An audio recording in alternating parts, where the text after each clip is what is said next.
Bonjour à toutes et à tous et bienvenue dans ce nouvel épisode de notre podcast. Le thème du jour, si j'étais restée mariée, je n'aurais jamais pu. On va vous raconter l'histoire d'une femme. À 14 ans, elle a failli être mariée de force, mais elle a pu s'en sortir grâce à son courage.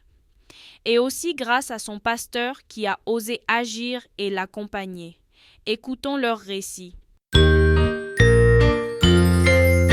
On a laissé une petite fille auprès de l'un de nos pasteurs. Bon, la fille est là, elle ne fréquente pas et les autorités ayant constaté, on a interpellé le pasteur. Et de là, le pasteur a inscrit la fille à l'école.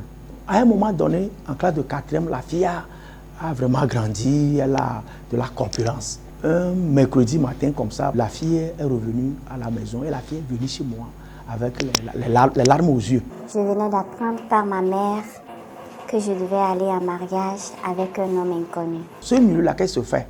Déjà, quand une fille est née, même avant qu'elle ne commence pas à grandir, il y a déjà des prétendants qui sont là. D'autres, on leur demande de commencer par aider les parents au champ. Voilà. Alors que l'enfant n'est pas encore, la fille n'est pas encore, voilà. Donc, le gars commence par aider les parents au champ. D'autres commencent par apporter de la nourriture jusqu'à ce que la fille arrive à un niveau donné. Et puis, voilà, on va la marier par force. Ce soir-là, de manière inhabituelle, mes parents tardaient encore à aller au lit. Moi, dans la chambre, apeurée, mais aux aguets, je faisais attention à tout mouvement dans la concession.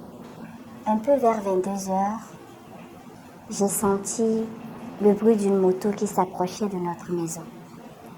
Elle a garé à proximité. J'aperçus une silhouette d'homme qui entrait dans notre maison. J'avais compris que j'étais encerclée et qu'il n'y avait plus d'issue pour moi. Apeurée, tout de suite, je me suis rappelé des recommandations de mon pasteur. J'avais dit à la fille qu'à un moment donné, si tu vois qu'on veut te forcer là, il faut courir pour aller à la gendarmerie. J'ai rassemblé toutes mes forces et je me suis évadée par la fenêtre et je me suis rendue au poste de police où j'ai rencontré l'agent de police présent cette nuit-là. Pour résumer, qu'est-ce qui a été fait? Le peuple a dit que bon, maintenant là, le pasteur, ce n'est plus la famille qui vous donne la fille là, c'est nous maintenant qui vous donnons l'enfant. Et je l'ai amené là-bas. Et la fille a continué à fréquenter jusqu'à à un âge adulte. Aujourd'hui, avec mon diplôme en génie civil, je suis ingénieur pont et chaussée. J'arrive à subvenir aux besoins de mes parents et j'ai en charge mes 4 petits frères. Pour les filles qui échappent au mariage, c'est juste la première étape. Après, il faut se reconstruire, seul, loin de la famille. Comment continuer l'école avec la pauvreté et les blessures d'une telle épreuve si jeune? Écoutons la suite, un témoignage de la région centrale. C'était vraiment difficile, mais je n'avais pas choisi d'arrêter l'école parce que j'avais un objectif que je dois atteindre. Je dois prouver à mes parents que ce n'est pas me donnant à un homme âgé que je vais réussir bien, et eux aussi vont trouver du bonheur, bien de l'argent. Non, que leur fille aussi peut aller à l'école, devenir quelqu'un demain. Donc, je n'avais pas choisi d'arrêter l'étude. J'ai continué malgré les difficultés. J'ai continué et surtout mon oncle qui m'encourageait. Ce qui fait que j'avais eu le courage, même si parfois je n'ai pas de quoi manger, je reste affamée jusqu'au soir. J'étais vraiment déterminée à aller loin et devenir une bonne personne, une personne exemplaire pour mes jeunes sœurs aussi qui sont dans le même cas que moi. Merci pour ce témoignage. On voit que le soutien après la fuite est essentiel.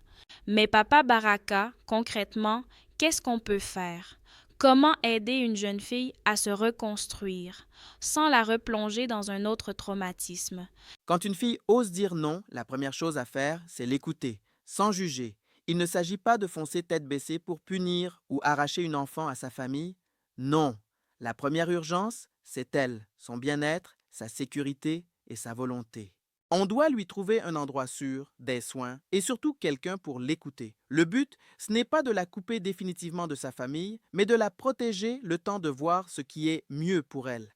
Est-ce qu'elle peut rentrer sans danger? Quelle est la meilleure solution pour elle avec son accord? Mieux vaut chercher à réparer, à discuter plutôt que punir. L'essentiel, c'est de lui redonner confiance en son avenir. Merci Papa Baraka pour vos conseils qui rappellent que l'écoute et la prudence sont essentiels. Maman Malkia, après les premiers soins, qu'est-ce qu'on peut faire? Comment l'aider à reprendre sa vie en main, à réaliser ses rêves?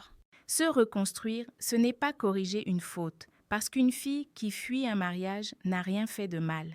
Notre rôle, c'est de l'aider à reconstruire le beau projet de vie qu'on a tenté de lui voler.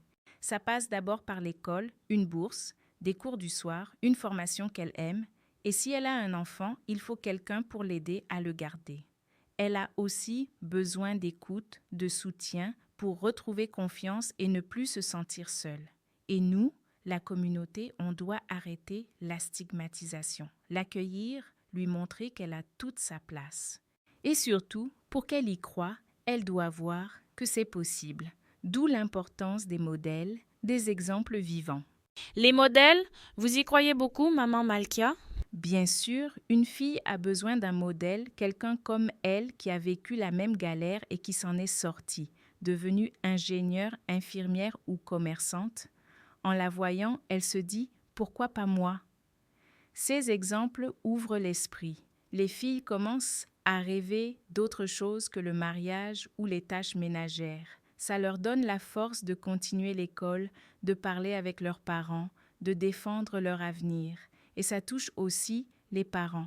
Quand un père voit la fille du voisin réussir après avoir refusé un mariage précoce, il se dit « Ma fille aussi peut me rendre fière comme ça ». Il comprend que l'école rapporte plus qu'une dot. Notre rôle, c'est de créer ces rencontres entre les filles, les parents et les modèles. C'est comme ça qu'on fait bouger les mentalités. Votre histoire donne beaucoup d'espoir, mais pour les autres filles qui nous écoutent et qui se sentent piégées, quel message voulez-vous leur donner? Quels conseils pour qu'elles trouvent la force de se protéger et de croire en un autre avenir? Aux filles qui baignent encore dans cette tradition, sachez que la décision vous revient. Vous avez l'obligation de préserver vos rêves. Vous avez l'obligation de dire non et de croire en vous, d'avancer. Comme moi, vous pouvez le faire. Comme moi, vous pouvez vous échapper à ces fardeaux qui vous est imposés. Aux jeunes filles, certainement que vous êtes dans la même situation qui m'aurait arrivé et vous ne savez pas à quel sein vous vouez.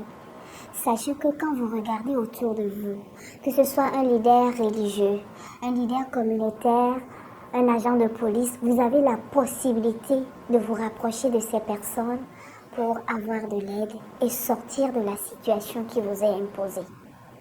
Alors, l'action vous revient. Vous avez l'obligation d'agir pour votre avenir. Vous avez l'obligation d'agir pour vos rêves. Merci pour les témoignages et les conseils. Cet épisode touche à sa fin, mais la conversation est loin d'être terminée. Restez à l'écoute.